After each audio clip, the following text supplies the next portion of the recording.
Chapter 1 The Great Railway. My name is Munyumbu, and many years ago I was given the wonderful opportunity of working on the railway route from Kenya to Uganda. I will be working here in my home of Tsavo with my brother. Tsavo is a beautiful place. It's one of the best places in the world. I'm telling you, the acacia trees here are just so beautiful. The animals, incredibly gorgeous.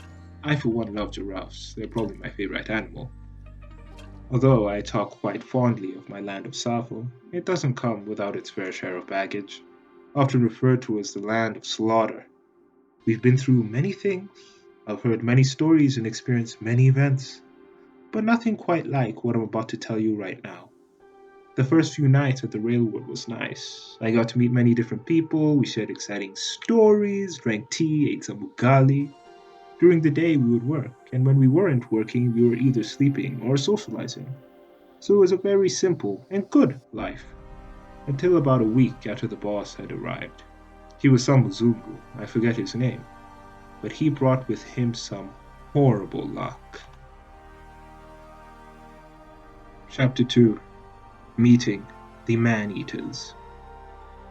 It was just like any other night, until of course it wasn't. I went to sleep in my tent as normal. I felt fine, but we had done great work that day. I was just ready to get a good night's rest, and at first that's what it was, until I heard a loud scream from a man. It was troubling at first, and I thought not too much of it. Maybe he was just acting stupid or crazy. I didn't know. So I forced myself to go back to sleep, and once I woke up in the morning, I had heard what had happened. He was screaming because he had gotten attacked by a lion. The lion had taken him, and so some men went to go follow his trail, and what they found wasn't so pretty. The boss decided that he will find this lion and kill him. Believe it or not, that was way harder than it sounds. The next day I was talking to my older brother about this whole situation, and for some reason he seemed really excited. Something about that guy, he's always just so happy, always so I'm ready to do this, I'm ready to do that. Ay. So he was saying that he himself would help as much as he could with taking down the lion. We soon discovered that it wasn't one, but two lions, making things just a little harder.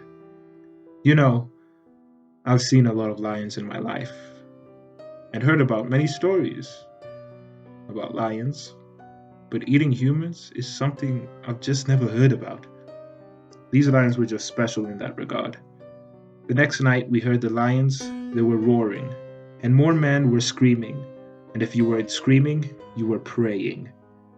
Every few nights or so these lions would come, and one of my fellow workers would be their next victim, their next meal.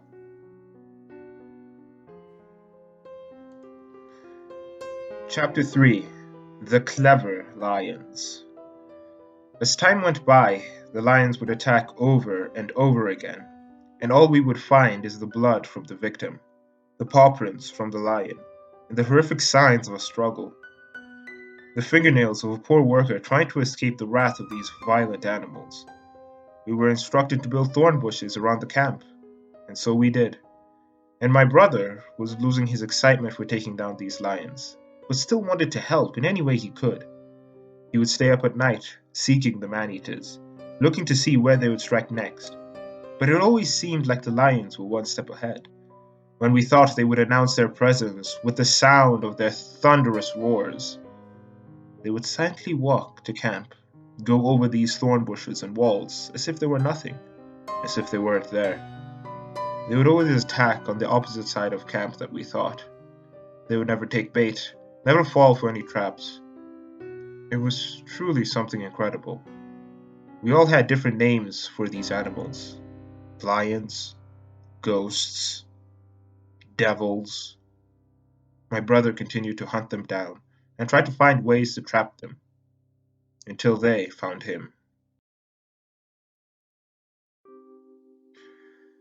Chapter 4 Brother and Lions. My brother's final plan to kill the lions was to use himself as bait. He was supposed to find where he thought the lions would attack and rest there, under the stars, making himself an easy target. For once, the man-eaters fell for the trap. My brother knows a lot about lions, and so once they were near, he was to use his blade to kill them. He wasn't afraid, because as soon as he knew where they were, he'd be able to finish this and slaughter them once and for all. But by the time he knew where the lions were, it was too late. I don't know what happened, but they got him. They killed my brother. I was shocked. I knew it was dangerous for him, but it didn't even look like he put up a fight. Chapter 5. The Final Confrontation. After I had lost my brother, I felt weak and defeated. I wasn't concerned about the other victims of the man-eaters, and I would just mourn all day and all night. As I laid one night, I saw 2 eyes, and then 4 eyes that glowed with the color of evil, like the devil.